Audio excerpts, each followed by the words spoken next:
Hello everyone, welcome back to our channel online teaching with Thara. मैं थरा आज आप लोगों के लिए जीके के टॉप 25 क्वेश्चंस लाई हूँ। तो चलिए स्टार्ट करते हैं। हमारा फर्स्ट क्वेश्चन है, किस वृक्ष के नीचे रानी माया देवी ने गौतम बुद्ध को जन्म दिया था?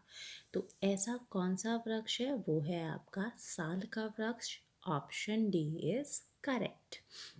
नेक्स्ट इज डैश नाम ग्रीक भाषा से आया है जिसका अर्थ है सिंधु नदी के पार का क्षेत्र। तो वो है आपका इंडिया। इंडिया जो शब्द है वो आया है आपका ग्रीक भाषा से।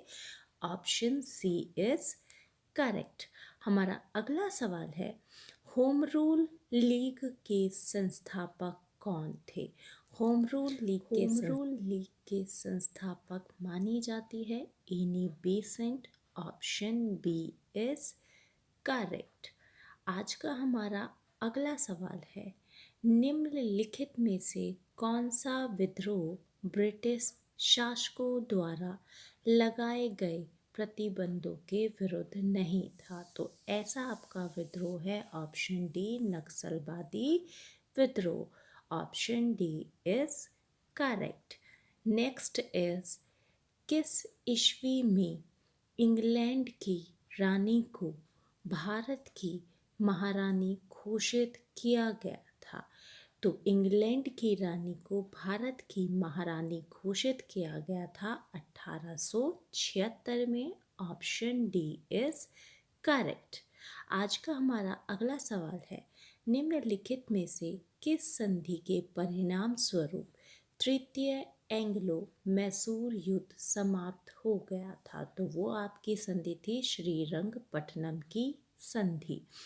Option A is correct. आज का हमारा अगला सवाल है, चंद्रगुप्त द्वितीय ने गुप्त साम्राज्य का किस ईस्वी में गुजरात तक विस्तार कर लिया था? तो चंद्रगुप्त द्वितीय ने गुप्त साम्राज्य का विस्तार जो है वो 390 ईस्वी तक गुजरात तक कर दिया था। Option A is correct.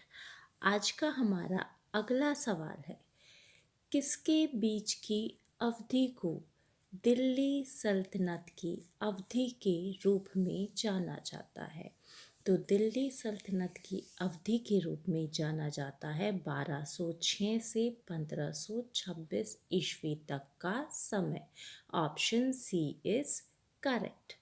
आज का हमारा अगला सवाल है, अशोक के शासनकाल की सबसे महत्वपूर्ण घटना कलिंग युद्ध आधुनिक युग में पर विजय थी जो उनके जीवन का एक महत्वपूर्ण परिवर्तन सिद्ध हुआ?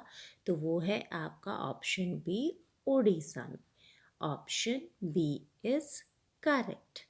आज का हमारा अगला सवाल है, निम्नलिखित में से कौन सा राजवंश दक्षिण भारत से संबंधित नहीं था? तो दक्षिण भारत से संबंधित नहीं था पाल राजवंश। Option B is correct.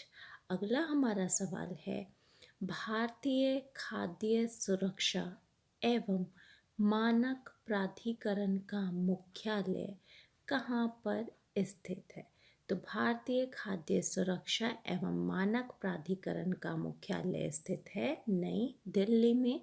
Option C is correct.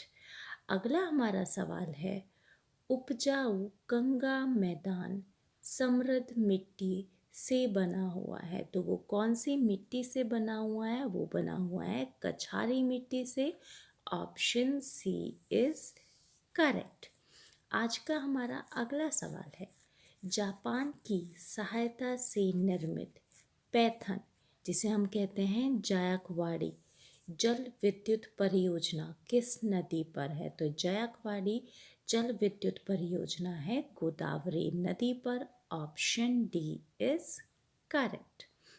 आज का हमारा अगला सवाल है, हिमाचल प्रदेश की दूसरी राजधानी क्या है? हिमाचल प्रदेश की जो दूसरी राजधानी है वो है आपकी धर्मशाला। Option B is correct. आज का हमारा अगला सवाल है, भारत के उत्तर में 3 पर्वतीय क्षेत्रों का दक्षिणी भाग बाहरी हिमालय है, जिसे कहा जाता है। तो बाहरी हिमालय को कहा जाता है Shivalik range. Option B is correct.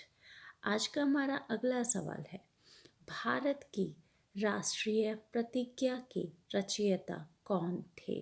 तो भारत की राष्ट्रीय प्रतिज्ञा के रचयिता थे Pydimarri Venkata Subba Rao. Option C is correct. Next question is, वर्ष 1976 में 42वें संशोधन द्वारा भारतीय संविधान की प्रस्तावना में कौन से 2 शब्द जोड़े गए थे? तो 42वें संविधान संशोधन के द्वारा 2 शब्द जोड़े गए थे, समाजवादी और पंथ निरपेक्ष। Option A is correct. आज का हमारा अगला सवाल है, किस देश को मुख्य रूप से कम्युनिस्ट माओवादी दलों द्वारा शासित किया गया था? तो ऐसा आपका देश है चीन। Option B is correct. Next question is, e governance क्या है? तो ई गवर्नेंस है आपका एक प्रभावी प्रशासनिक शासन। ई गवर्नेंस क्या है? एक प्रभावी प्रशासनिक शासन। Option D is correct. अगला हमारा सवाल है, कौन सा नारा एक राष्ट्र एक कर और एक बाजार का सिद्धांत माना गया था? तो एक राष्ट्र एक कर और एक बाजार का सिद्धांत माना गया था आपका वस्तु एवं सेवा कर। Option B is correct. अगला सवाल है, भारतीय खाद्य सुरक्षा एवं मानक प्राधिकरण का मुख्यालय कहाँ स्थित है? तो भारतीय खाद्य सुरक्षा एवं मानक प्राधिकरण का मुख्यालय आपका स्थित है नई दिल्ली में। Option C is correct.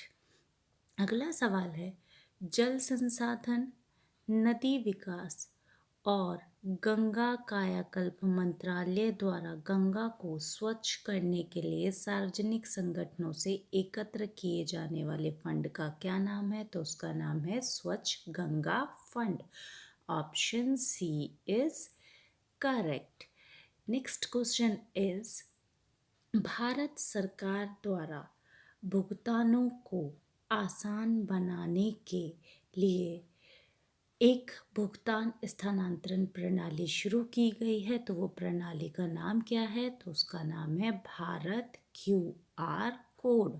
क्या है? Bharat QR code. Option D is correct. Next question is, संविधान सभा ने किस दिन भारत के राष्ट्रीय ध्वज को अपनाया था? तो संविधान सभा द्वारा राष्ट्रीय ध्वज को अपनाया गया था 22 जुलाई 1947 को। Option C is correct. तो ये थे हमारे जीके से रिलेटेड कुछ इंपॉर्टेंट क्वेश्चन। अगर आप लोगों को क्वेश्चन पसंद आए, वीडियो पसंद आए, तो please subscribe my channel. Thank you.